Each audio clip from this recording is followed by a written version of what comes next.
Just think about that for a moment. What would the arguments have to be for naturalism, that there's only nature and nothing beyond it? What would the arguments have to be that would be so powerful that it could override your direct first-person experience of free will? These would just have to be, I don't know what kind of evidence would need to be shown, but it would have to be unbelievable, because all of us have a first-person direct contact with our consciousness, our free will. So think about it like this. If naturalism is true, this would mean that even our thoughts are illusory. They're an illusion. The fact that you're thinking something right now is an illusion. You're not actually thinking. Your brain was programmed, the same way that your heart pumps blood, or your liver produces bile, so too your brain produces thoughts. Your brain pumps out thoughts. So your thoughts are really an illusion. Think about it like this. If you are not in control of your thoughts, though, how do you know that your thoughts are telling you the truth? Think about that. If somehow in a science fiction world you get captured by a mad scientist and he hooks your brain up to all sorts of electrodes and he brainwashes you and creates stimulation into your brain that makes you think that right is wrong and wrong is right and true is false and false is true, and he has your brain so mixed up through his scientific experiments that you don't know what to believe.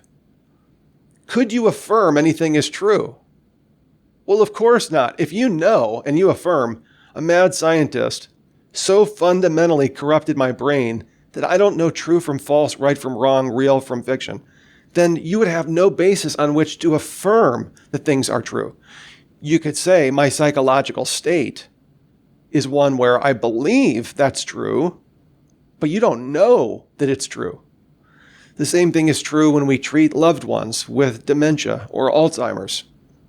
Very quickly, they start to realize that they can't tell real from fantasy. They can't remember if they imagined something or if it actually happened in reality. Given that being the case, how can they know that what they're thinking is true if they have that defeater of dementia? Same thing is true with hallucinations. If I gave you, hallucinogenic mushrooms or acid, you could be seeing all sorts of things, right? You could be seeing the third heaven. You could be seeing, pink elephants with polka dots. You could be seeing all sorts of things, but knowing that defeater, that you have a hallucinogen in your bloodstream, knowing that that's true, how could you affirm that any of your thoughts are therefore true? You couldn't.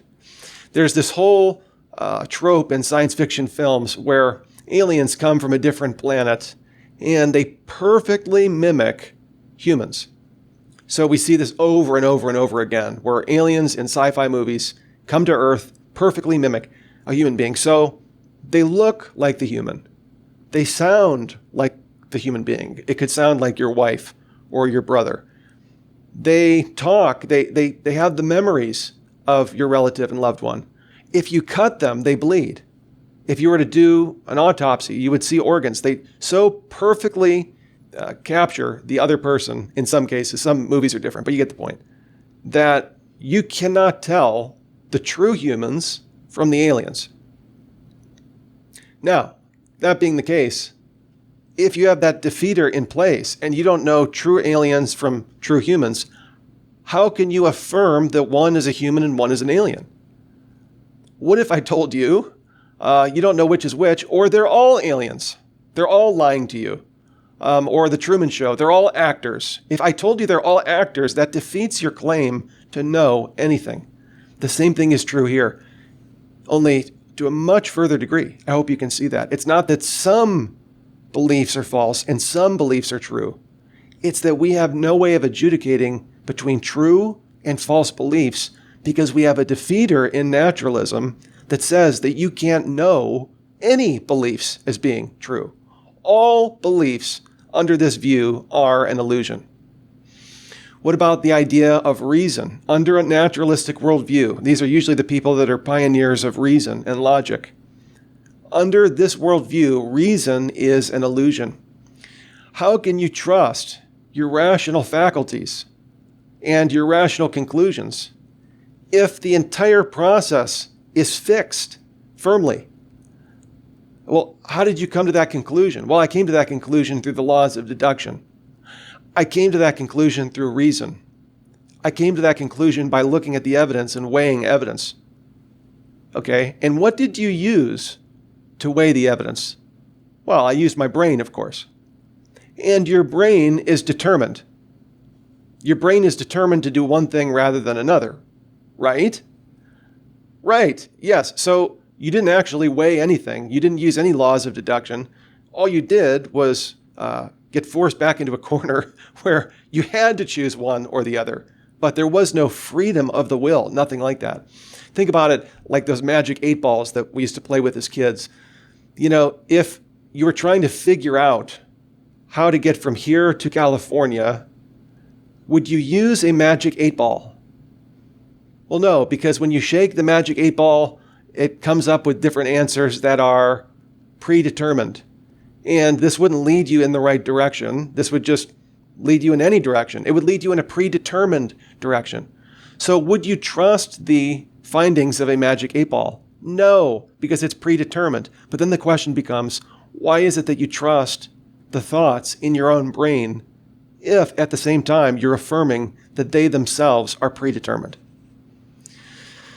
Well, under this view, morality would also be an illusion. The idea that there is such a thing as right and wrong, good and evil, that is illusory because a person would be determined to do whatever moral actions that they did. Alex Rosenberg writes this. He says, the assumption that individuals usually have free will is clearly written into our criminal justice system. That's true. The law usually excuses people from a variety of crimes if it can be shown that they could not have done otherwise. That's true. Temporary insanity. You couldn't have helped it. The problem is, under naturalism, we're all temporarily insane. We all have this condition. But I digress. Rosenberg again. He says, crime merits punishments, but wrongs that we do are not crimes unless they're committed freely. Wrongful acts freely committed earn punishment. This is part of our core morality. He's right when you think about that. When, somebody with a chainsaw cuts the head off of a person, the police always come and arrest the person. They never arrest the chainsaw. Because the chainsaw was just doing what an antecedent cause was making it do. The man holding the chainsaw was causing the chainsaw to act. Well, if this is the case, then the chainsaw is not culpable. But what if the man is only doing what he's doing to the chainsaw to the person because of causes that preceded him, that forced him to do it? That's Rosenberg's point. He says, science shows that no one acts with free will, so no wrongdoer ever earns punishment.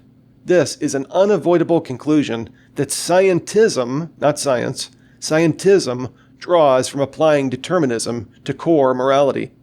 Once scientism leads us to give up free will, we need to completely rethink the moral justification of punishment. Richard Dawkins again. See what you think of this. He says, when a computer malfunctions, we do not punish it. We track down the problem and fix it, usually by replacing a damaged component, either in hardware or software.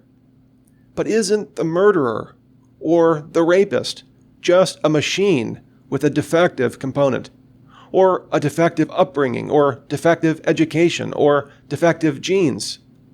Why is it that we humans find it almost impossible to accept such conclusions? Good question. Why do we vent such visceral hatred on child murderers when we should simply regard them as faulty units that need fixing or replacing? My dangerous idea is that we shall eventually grow out of all of this and even learn to laugh at it, just as we laugh at a man when he beats his car. But I fear it is unlikely that I shall ever reach that level of enlightenment. Friends, if laughing at rapists, child murderers, and so forth is considered enlightenment, I hope I never reach enlightenment. How committed to naturalism must you be that you can look at such things and say, that eventually we should just laugh about those things because they're just defective biological machines. Jerry Coyne, atheistic biologist at the University of Chicago, says by losing free will, we gain empathy. We gain empathy by losing free will? Really? All right, I'm game. He says, for we realize that in the end, all of us, whether Bernie Madoffs or Nelson Mandela's, are all victims of circumstance. Whoa.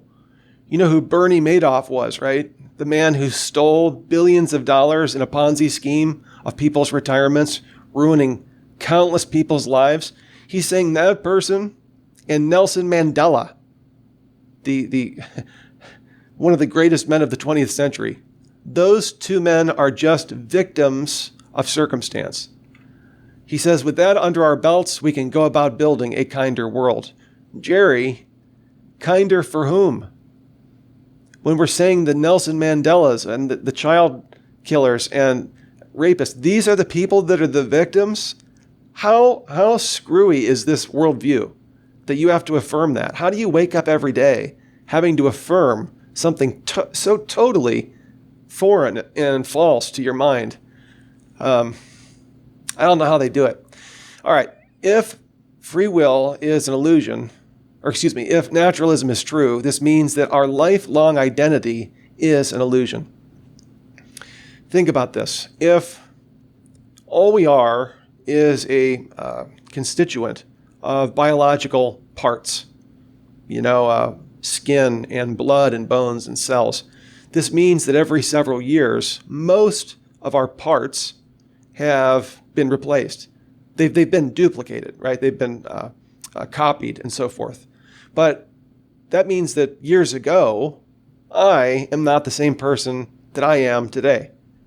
And I don't mean in the sense of I've really grown up a lot or whatever. What I mean is I am quite literally not the same person. Look at this car here. This is the car in which JFK was assassinated. It's a 1961 Lincoln Continental.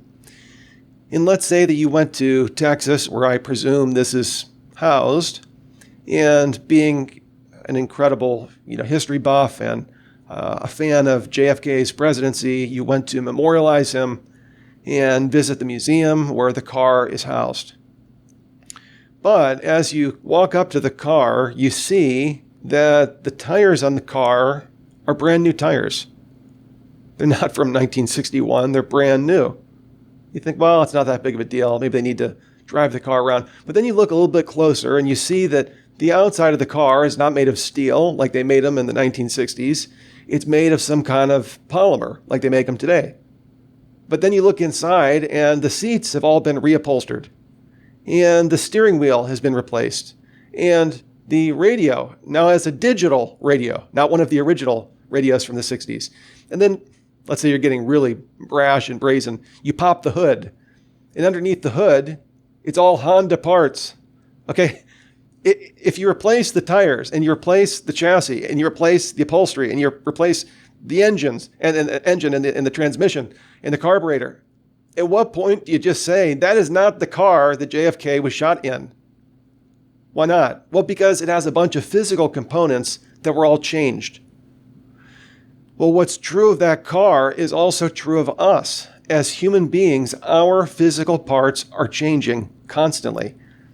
So that in 10 years, we are going to be completely different people. So that means that our lifelong identity is an illusion. That person who was born years ago, that was not me. It was a lookalike.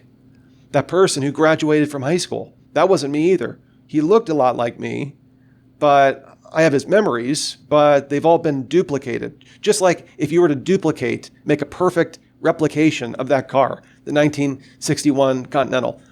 If you made a perfect replica, it would be a perfect replica, but it would not be the car, would it?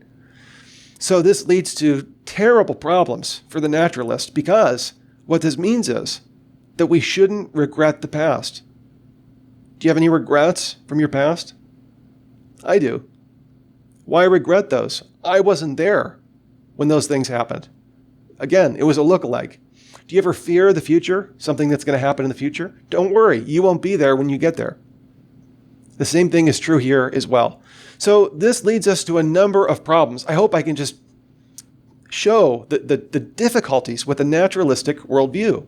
Under this view, okay, our thoughts are an illusion. Reason is an illusion. Morality is an illusion. And even our lifelong identity is an illusion.